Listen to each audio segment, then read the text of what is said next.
ঢাকা শহর আজ যেন উৎসবের নগরী। রমনা কালী মন্দির, জগন্নাথ হল মন্দির আর ঢাকেশ্বরী মন্দির, এই তিন কেন্দ্রেই দুর্গাপুজোর আবহ ঘিরে চারপাশ মুখরিত হয়ে আছে।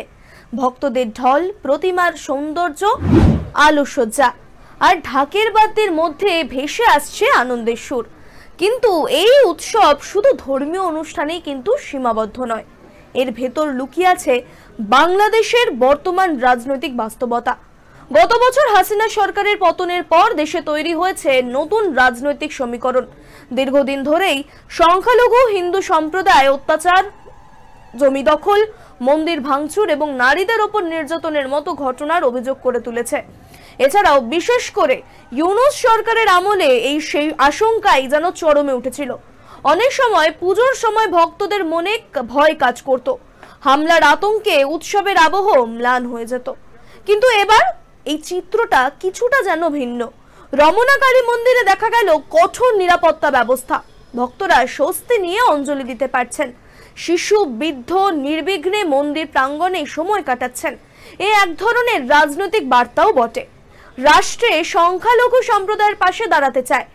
অন্যদিকে ঢাকা বিশ্ববিদ্যালয়ের জগন্নাথ হলে তরুণ হয়ে এই উৎসব তরুণদের মিলন মেলা হয়ে উঠেছে। ছাত্রছাত্রীদের নেতৃত্বে আয়োজন করা হয়েছে প্রতিমা সাজানো থেকে শুরু করে সাংস্কৃতিক অনুষ্ঠান, সবটাই তাদের নিজেদের হাতে। শুধু হিন্দু নয়, মুসলমান থেকে শুরু করে অন্য সম্প্রদায়ের ছাত্রছাত্রীরাও অংশ নিচ্ছেন এখানে এই অনুষ্ঠানে।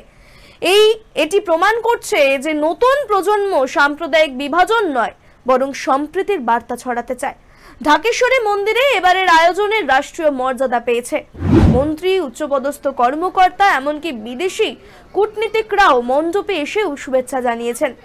আন্তর্জাতিক মহলে বাংলাদেশের ধর্মীয় সহিষ্ণুতার ইমেজ এই পুনর্গঠনের প্রয়াস হিসেবে একে দেখছেন বিশ্লেষকরা।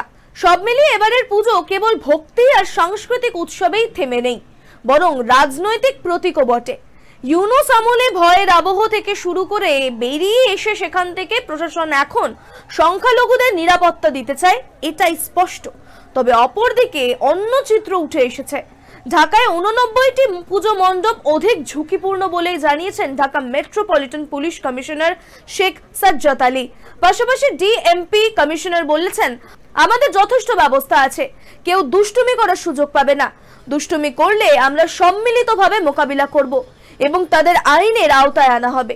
তিনি বলেন, পুজো উদযাপন পরিষদের সঙ্গে পরামর্শ করে পুজো মণ্ডপে 4টি শ্রেণীতে ভাগ করে 24 ঘন্টা পুলিশের উপস্থিতি নিশ্চিত করা হয়েছে। মণ্ডপগুলো শ্রেণী মোতাবেক প্রত্যেকটি মণ্ডপে পুলিশ এবং আনসার মিলিয়ে সর্বনিম্ন 11 জন থেকে সর্বোচ্চ 50 জন পর্যন্ত নিরাপত্তা বাহিনীর সদস্য মোতায়েন করা রয়েছে। নিজ নিজ এলাকায় নিয়মিত টহল এবং চেকপোস্টের বাইরে প্রায় 2200 পুলিশ মোতায়েন থাকছে। সংশ্লিষ্ট পরিচালনা কমিটির সঙ্গে যোগাযোগ রেখে মণ্ডপের সার্বক্ষণিক নিরাপত্তা নিশ্চিত করা হচ্ছে।